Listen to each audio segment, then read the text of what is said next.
with different artists and shit. Like Jay-Z had to pay. We're all in, right? Yeah. You can move this way, right? No. No? I want the leg right here. Yeah. I'm good. Just my arm's out, it's okay. It's out of frame. We hate your arm anyway. Damn. Welcome to Game Day Battle, where Cleveland sports news meets biased and outspoken opinion. We're experiencing a little bit of chaos here, but we've got a little bit of a new arrangement tonight. Just thought we'd mix it up. So we got the big table, and just want to run through the room real quick. DST. What's happening, guys? Brett. I'm Mike. And yes, I'm Mike.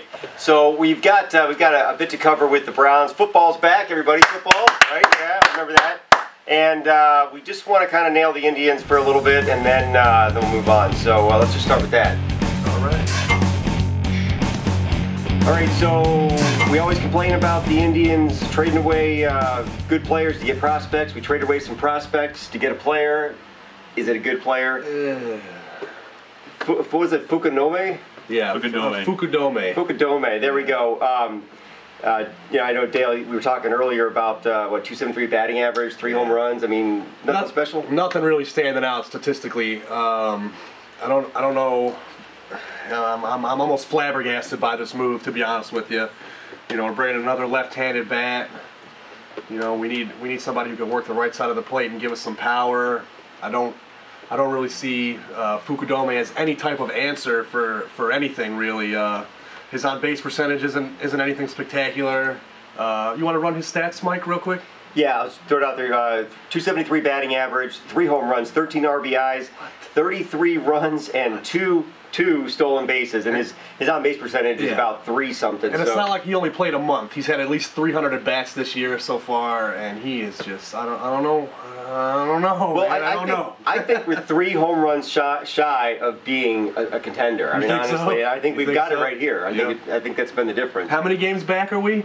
Like 2.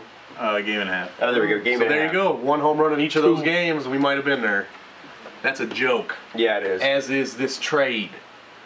What?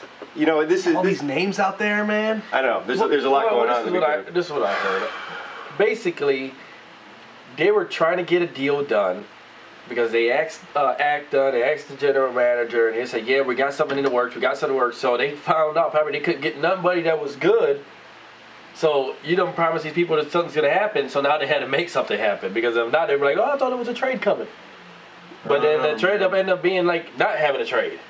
Well, they were going for the biggest name out there. And, no, BJ Upton's still out there. He didn't get cut. That's true. Man, we didn't even try even do anything with that, man. And I think we should have addressed our pitching without a doubt, bringing a big name pitcher. I know Ubaldo Jimenez was out there. I know he started off Rocky, plays for the Rockies, no pun intended. But I mean, he was the I think he won last year Cy Young winner. Yep. 6 complete games, 4 shutouts last year. I mean, I think he got a no-hitter too. Yeah, and I think that our ownership just always looks at everything with a dollar sign on it. Like, what's this guy going to cost? He's got some good records, so we're going to pay this guy. I think they want to get guys like this. They can pay very little, and they can bring them in and maybe grow them. And if they don't grow, well, we have a bad team for another year. Right. It's all based on markets, and that's what the whole Major League Baseball is all about. That's true. You know, he's going to go to New York, which is such a much bigger market than the Cleveland Indians. We're a smaller market. You know, we don't have a lot to spend. Dolan's a fucking idiot. So, I mean... Which he's proven by this move. Yeah. So, I mean, it's just, we can only go out there and get those guys that we know we can pay for, you know, under the salary cap and all that. I agree. I don't know where this trade came from.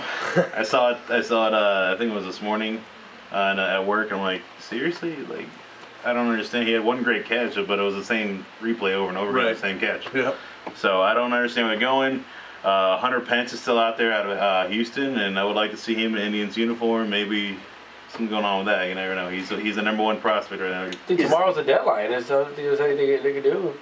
Yeah, I don't think this team's doing anything dramatic. A little midnight magic, I doubt it. Who'd we ship? So we shipped Buck and... No, I think Buck has just been assigned because we need to make room on the roster. Yeah. So he's still ours. Okay. But it was two, I can't remember the names, but it was two minor leaguers that were both batting at like 200 something. So I mean they were like 217 somewhere in there. It wasn't like we lost anything for it. So it's not really gained anything either. Right. So if you want to look at it, I think maybe we just kind of shifted some things around a little bit, and maybe they see something in this guy that we're not seeing in the numbers that might come to fruition eventually. I can't remember the topic. I think it was should Belichick go or something. Loser. No, I definitely won that face-off. You're a loser. We'll have a face-off about who won the first There we face-off. Welcome back to Game Day Battle.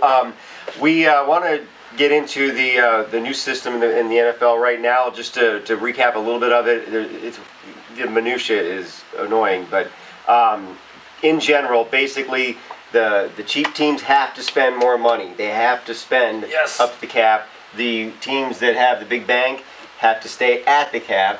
So that's kind of cool. I think that is a huge change from before. The other big, massive change, the rookies, the top 10 rookies or so, they're going to have a cap, and it's going to be controlled basically for I think the first few years. You have to sign a 4-year deal. You can sign a 5-year deal to get more money. You can sign that 5th year. But all rookie contracts must sign 4-year contracts. And I know the amount is limited in one way or another, right? I'm not familiar. I don't have the numbers, but I think you're right. Yeah, that was one of the big sticking points. Same number of games though. So that was thrown out there, something the owners really wanted or said that they wanted and didn't get. So let's just look at it as a whole, real quick. Winners and losers, what do you think, man? Who won, who lost? I think the fans won. Actually, I think the owners won, actually. Okay. Well, you have 2 winners in this? Yeah, it's actually, I think the owners won in this. It's they got, I don't want to say they got what they wanted, but now they, it's just, again, it's actually small market teams versus bigger market teams. It's small market can actually spend their money now, and the bigger markets had to stay on the cap, so they can't be going out and getting that all-star player or something like that. It gives some of the smaller markets a chance to get that player, that Sidney Rice or that that Jackson or something. So how I feel about it is, I think everybody wins now that the lockout is over, but I just think it was all off-season publicity. I really do. The league needed off-season publicity. There was no Favre story or nothing that was going to have everybody's attention throughout the whole off-season, and they did it.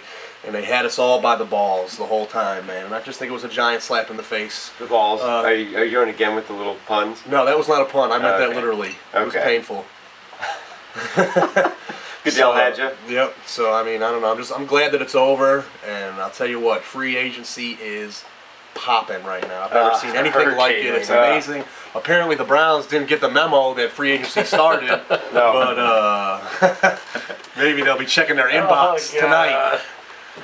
I agree. It is. I think it is a publicity type thing because once the owners, the owners voted like that, and then the players are going to take their time. Right. So that was the owners giving it another, and the NFL giving another 3 more days of drama over the weekend because it's like. They do always say read a contract before you sign it. So I'm sure they had their lawyers tear that thing apart. Yeah. The owners probably wanted them just to be like, hey, vote now. Do that. Make that quick decision. Yeah, I think it's all a joke. It's all about money. If you ain't making it, or you're making too much, they want to see some of it into their pockets. Who won the struggle? Everybody. Players got what they wanted, owners got what they wanted. Everybody had to give a little to get a little. Yeah, they wanted to see what the owners' books were looking like. Like, what does that have to do? If you're paying me some money to play a game, I don't care what the hell you make. Pay me, and that's all I want. That's it. But it was a battle over figures of money. That's all it was. And nothing to do with the players sick. It's basically all it was is about money. Everybody wanted more. The owners didn't want to give up what they had. Players wanted more. They gave some more. Basically, it was like this. All it went until they met somewhere near what they thought was okay. I agree. There was a lot of flack that was thrown out there about all kinds of crap, like taking care of the veterans and the injuries, all kinds of stuff like that. But in reality, it was all about both sides trying to get the biggest chunk of the pie. Who got the most money? And I think there in that there was some good stuff that was done. The veterans are getting taken care of better than they were. I think there was a number of things that on the periphery really did add. I think might add to the game, or at least add to those that go through it, to their experience. But ultimately, though, I think if I had to choose players or owners, I got to side with the players. They got a little bit more out of this, only because the top tier players maybe not, but the smaller players that most of the players in the league now that might get a smaller contract because they're on cheap teams, like 2 teams in the AFC North. They don't get paid very much because they get paid what the team's going to pay them, and they can't really go to any other team they want and make whatever they want, like the bigger tier players can. Well, now those teams that don't spend a lot of money have incentive to spend the money, so they're going to pay them better, and they're also going to try to hopefully, and I know you touched on this a little bit, go out and get better talent, because if they've got to spend the money anyway, they might as well be winning football games. It doesn't pay now. I think that a lot of these owners have this philosophy of win enough games to keep asses in the seats and spend as little as you can in the process. They had up to 75% in? They had to spend at minimum 75% of the cap space. 75% of the cap space. Now, if you don't spend that, do you get penalized? Yeah, of course. I mean, you have to. I don't even think you can. So what the fuck the Browns are doing? We had $33 million. The Browns said $33 million. You're right. I agree. I expected us to make a splash, but right the day before free agency started, ownership came out with a memo that said, do not expect the Browns to make a big splash in free agency. They are looking to build their team through the draft with young talent that they can mold, so there's no bad habits or no bad attitudes, just young kids that they can mold into successful NFL players in their system. Not somebody who came in through somebody else's system, through somebody else's coach, and then they got a big head. Well, we used to do it like this when I was with, whoever, any of that BS. But I mean, there were really a lot of guys out there, man. We could have used some help. I don't know. You don't lose out by grabbing a Pro Bowl player. You know what I'm saying? That doesn't make your team worse. And, look at the teams who know how to win championships. Look what they went out and did. Look at the fucking Patriots, who went out and got Albert fucking Haynesworth for a fifth round pick.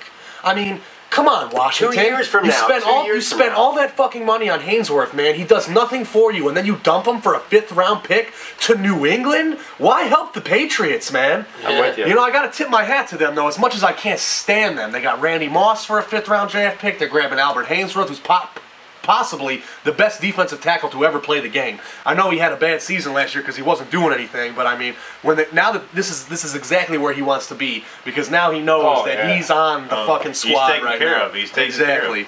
And what does Belichick know how to do with attitude players? He knows how to bring them in and get them right, and he turned Randy Moss back into a stud. He's going to do the same thing with Haynesworth, and then let's sprinkle a little Chad Ochocinco on top of that too, man, for Tom Brady. I mean, come on. I mean, why even play the season almost right now? I mean, how can they load these guys up?